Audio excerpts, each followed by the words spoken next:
গিরিশ পার্কে উদ্ধার হওয়া এক যুবকের ঝুলন্ত দেহকে কেন্দ্র করে বৃহস্পতিবার সকাল 10টা নাগাদ ব্যাপক চাঞ্চল্য ছড়িয়েছে এলাকায়।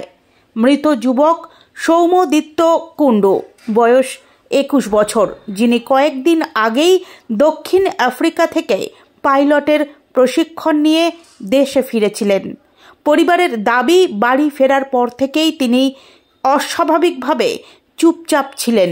পুলিশ সূত্রে জানা গিয়েছে, গিরিশ পার্ক মেট্রোর 3 নম্বর গেটের পাশে একটি পরিত্যক্ত বাড়ি, যা কুণ্ডু পরিবারের পৈতৃক ভিটে। সেখান থেকেই সৌম্যদীপ্তের দেহ উদ্ধার হয়। পরিবার জানিয়েছে, বুধবার বিকেলেই তিনি বাড়ি থেকে বেরিয়ে যান। দীর্ঘ সময় পেরিয়ে গেলেও আর বাড়ি না ফিরে আসায় উদ্বিগ্ন পরিবার তার খোঁজ শুরু করে। তদন্তকারীরা ওই বাড়ি থেকে একটি ট্যাব উদ্ধার করেছেন। ট্যাবের পেছনে বড় করে লেখা ছিল লস্ট। কেন এই শব্দটি সেখানে লেখা বা এর সঙ্গে ঘটনার কোনো যোগ রয়েছে কিনা কিছুই স্পষ্ট নয়। তবে পরিবারের দাবি, ট্যাবটি সবসময় লক থাকত, কিন্তু ঘটনাস্থলে তা আনলক অবস্থায় পাওয়া যায়।